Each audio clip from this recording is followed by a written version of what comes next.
ನಾನು ಸಿಂಬಲ್ ಬಗ್ಗೆನೂ ಮಾತನಾಡಲಿಕ್ಕೆ ಹೋಗೋದಿಲ್ಲ, ವ್ಯಕ್ತಿ ಬಗ್ಗೆನೂ ಮಾತನಾಡಲಿಕ್ಕೆ ಹೋಗೋದಿಲ್ಲ. ನಾನು ನನ್ನ ಕೆಲಸ, ನಾನು ದುಡಿದಿರ್ತಕ್ಕಂಥ ಕೆಲಸಕ್ಕೆ ನನ್ನ ಜನರನ್ನು ನಾನು ಕೂಲಿ ಕೇಳೋದು ಬಿಟ್ಟರೆ ಬೇರೆ ಏನು ನನ್ನ ಮುಂದೆ ಇಲ್ಲ. ಮಂಜುನಾಥ್ ಪ್ರಬಲ ಅಭ್ಯರ್ಥಿ ಅಂತ ಹೇಳ್ತಿದ್ದಾರೆ ಸರ್ ಕುಮಾರಸ್ವಾಮಿ. ಅದು ಅವರ ವೈಯಕ್ತಿಕವಾದಂಥ ತೀರ್ಮಾನ. ಅವ್ರು ಪ್ರಬಲ ಅಭ್ಯರ್ಥಿ ಆಗಿದ್ರೆ ಅವ್ರ ಪಕ್ಷದಲ್ಲಿ ನಿಲ್ಲಿಸ್ತಾ ಇದ್ರು. ಸೊ ಅದ್ರ ಬಗ್ಗೆ ನಾನು ಚರ್ಚೆ ಮಾಡಕ್ಕೆ ಹೋಗೋದಿಲ್ಲ. ಸರ್ ಅವರು ಒಂದು ಮಾತು ಹೇಳಿದ್ದಾರೆ, ಈ ಬೆಂಗಳೂರು ನಗರದಲ್ಲಿ ಬಿಜೆಪಿ ಸಿಂಬಲ್ ಗೊತ್ತಿರುತ್ತೆ, ಜೆಡಿಎಸ್ ಸಿಂಬಲ್ ಗೊತ್ತಿರಲ್ಲ, ನಾನೇ ಒತ್ತಡ ಹಾಕಿ ಮಂಜುನಾಥ್ರನ್ನ ಬಿಜೆಪಿ ಕಳಿಸಿ ಅಲ್ಲಿಂದ ನಿಲ್ಲಿಸಿದ್ದೀನಿ ಅಂತ ಹೇಳಿದ್ದಾರೆ ಸರ್. ಅದನ್ನ ಅವ್ರ ಕಾರ್ಯಕರ್ತರಿಗೆ ಹೇಳಿ. ನಾನು ಕಾರ್ಯಕರ್ತರಿಗೆ ಕರೆ ಕೊಡ್ತಾ ಇದ್ದೀನಿ. ಯಾವ ಜಾತ್ಯತೀತ ತೆನೆ ಹೊತ್ತ ಮಹಿಳೆ ಇವತ್ತು ತೆನೆಯನ್ನ ಕೆಳಗಿಳಿಸಿದ್ದಾಳೆ. ಸೊ ದಯವಿಟ್ಟು ನಾನು ನಿಮ್ಮ ಸಹೋದರನಾಗಿ, ನಿಮ್ಮ ಸ್ನೇಹಿತನಾಗಿ ನಾನು ನಿಮ್ಮ ಜೊತೆ ಜನತಾದಳದ ಕಾರ್ಯಕರ್ತರು ಮತ್ತು ಮುಖಂಡರ ಜೊತೆ ಸೇವೆ ಮಾಡಲಿಕ್ಕೆ ಸಿದ್ಧಾಗಿದ್ದೇನೆ. ನನ್ನಲ್ಲಿ ಯಾವುದೇ ರಾಗ ದ್ವೇಷ ಇಲ್ಲ. ನನ್ನ ಗುರಿ ಅಭಿವೃದ್ಧಿ ಒಂದೇ. ಆ ಅಭಿವೃದ್ಧಿ ಈ ಜಿಲ್ಲೆಯ ಗೌರವ, ಈ ಕ್ಷೇತ್ರದ ಗೌರವವನ್ನು ಎತ್ತಿಡಿತೇನೆ.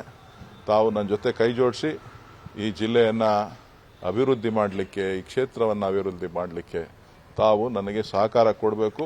ಮುಕ್ತ ಮನಸ್ಸಿನಿಂದ ನಾನು ಕಾಂಗ್ರೆಸ್ ಪಕ್ಷಕ್ಕೆ ಎಲ್ಲರನ್ನೂ ಕೂಡ, ಯಾರು ಇವತ್ತು ಶಸ್ತ್ರತ್ಯಾಗ ಮಾಡಿದ್ದಾರೆ ಅವರು ಹಾಗಾಗಿ ಆ ಶಸ್ತ್ರತ್ಯಾಗ ಏನು ಮಾಡಿ ಬೇರೆ ಪಕ್ಷವನ್ನು ಹಿಡಿದಿದ್ದಾರೆ, ನೀವು ನಿಮ್ಮ ಹೋರಾಟ ಬೇರೆ ದಾರಿನಲ್ಲಿತ್ತು, ನಿಮಗೊಂದು ಅವಕಾಶ ಇದೆ, ದಯವಿಟ್ಟು ನನ್ನ ಕೈ ಬಲಪಡಿಸಿ ಬನ್ನಿ, ನಾನು ನಿಮಗೆ ಆಹ್ವಾನವನ್ನು ಕೊಡ್ತಾ ಇದ್ದೇನೆ. ನಾನು ಸಿಂಬಲ್ ಬಗ್ಗೆನೂ ಮಾತನಾಡಲಿಕ್ಕೆ ಹೋಗೋದಿಲ್ಲ, ವ್ಯಕ್ತಿ ಬಗ್ಗೆನೂ ಮಾತನಾಡಲಿಕ್ಕೆ ಹೋಗೋದಿಲ್ಲ. ನಾನು ನನ್ನ ಕೆಲಸ, ನಾನು ದುಡಿದಿರ್ತಕ್ಕಂಥ ಕೆಲಸಕ್ಕೆ ನನ್ನ ಜನರನ್ನು ನಾನು ಕೂಲಿ ಕೇಳೋದು ಬಿಟ್ಟರೆ ಬೇರೆ ಏನು ನನ್ನ ಮುಂದೆ ಇಲ್ಲ. ಮಂಜುನಾಥ್ ಪ್ರಬಲ ಅಭ್ಯರ್ಥಿ ಅಂತ ಹೇಳ್ತಿದ್ದಾರೆ ಸರ್ ಕುಮಾರಸ್ವಾಮಿ. ಅದು ಅವರ ವೈಯಕ್ತಿಕವಾದಂಥ ತೀರ್ಮಾನ. ಅವ್ರು ಪ್ರಬಲ ಅಭ್ಯರ್ಥಿ ಆಗಿದ್ರೆ ಅವ್ರ ಪಕ್ಷದಲ್ಲಿ ನಿಲ್ಲಿಸ್ತಾ ಇದ್ರು. ಸೊ ಅದ್ರ ಬಗ್ಗೆ ನಾನು ಚರ್ಚೆ ಮಾಡಕ್ಕೆ ಹೋಗೋದಿಲ್ಲ. ಸರ್ ಅವರು ಒಂದು ಮಾತು ಹೇಳಿದ್ದಾರೆ, ಈ ಬೆಂಗಳೂರು ನಗರದಲ್ಲಿ ಬಿಜೆಪಿ ಸಿಂಬಲ್ ಗೊತ್ತಿರುತ್ತೆ, ಜೆಡಿಎಸ್ ಸಿಂಬಲ್ ಗೊತ್ತಿರಲ್ಲ, ನಾನೇ ಒತ್ತಡ ಹಾಕಿ ಮಂಜುನಾಥ್ರನ್ನ ಬಿಜೆಪಿ ಕಳಿಸಿ ಅಲ್ಲಿಂದ ನಿಲ್ಲಿಸಿದ್ದೀನಿ ಅಂತ ಹೇಳಿದ್ದಾರೆ ಸರ್. ಅದನ್ನ ಅವ್ರ ಕಾರ್ಯಕರ್ತರಿಗೆ ಹೇಳಿ. ನಾನು ಕಾರ್ಯಕರ್ತರಿಗೆ ಕರೆ ಕೊಡ್ತಾ ಇದ್ದೀನಿ. ಯಾವ ಜಾತ್ಯತೀತ ತೆನೆ ಹೊತ್ತ ಮಹಿಳೆ ಇವತ್ತು ತೆನೆಯನ್ನ ಕೆಳಗಿಳಿಸಿದ್ದಾಳೆ. ಸೊ ದಯವಿಟ್ಟು ನಾನು ನಿಮ್ಮ ಸಹೋದರನಾಗಿ, ನಿಮ್ಮ ಸ್ನೇಹಿತನಾಗಿ ನಾನು ನಿಮ್ಮ ಜೊತೆ ಜನತಾದಳದ ಕಾರ್ಯಕರ್ತರು ಮತ್ತು ಮುಖಂಡರ ಜೊತೆ ಸೇವೆ ಮಾಡಲಿಕ್ಕೆ ಸಿದ್ಧಾಗಿದ್ದೇನೆ. ನನ್ನಲ್ಲಿ ಯಾವುದೇ ರಾಗ ದ್ವೇಷ ಇಲ್ಲ. ನನ್ನ ಗುರಿ ಅಭಿವೃದ್ಧಿ ಒಂದೇ. ಆ ಅಭಿವೃದ್ಧಿ ಈ ಜಿಲ್ಲೆಯ ಗೌರವ, ಈ ಕ್ಷೇತ್ರದ ಗೌರವವನ್ನು ಎತ್ತಿಡಿತೇನೆ. ತಾವು ನನ್ನ ಜೊತೆ ಕೈ ಜೋಡಿಸಿ ಈ ಜಿಲ್ಲೆಯನ್ನು ಅಭಿವೃದ್ಧಿ ಮಾಡಲಿಕ್ಕೆ, ಈ ಕ್ಷೇತ್ರವನ್ನು ಅಭಿವೃದ್ಧಿ ಮಾಡಲಿಕ್ಕೆ ತಾವು ನನಗೆ ಸಹಕಾರ ಕೊಡಬೇಕು.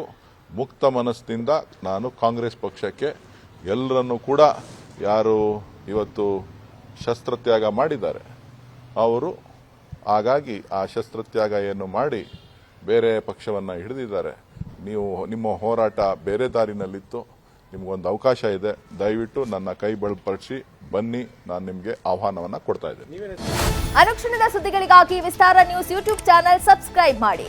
ಹೊಸ ಸುದ್ದಿಗಳ ನೋಟಿಫಿಕೇಶನ್ಗಾಗಿ ಬೆಲ್ ಐಕಾನ್ ಕ್ಲಿಕ್ ಮಾಡಿ. ಲೇಟೆಸ್ಟ್ ಅಪ್ಡೇಟ್ಸ್ಗಾಗಿ www.vistaranews.com ವೆಬ್ಸೈಟ್ಗೆ ವಿಸಿಟ್ ಮಾಡಿ. ಅಂಗೈಯಲ್ಲೇ ಜಗತ್ತಿನ ಸುದ್ದಿ ತಿಳಿಯಲು ವಿಸ್ತಾರ ನ್ಯೂಸ್ ಕನ್ನಡ ಆಪ್ ಡೌನ್ಲೋಡ್ ಮಾಡಿ.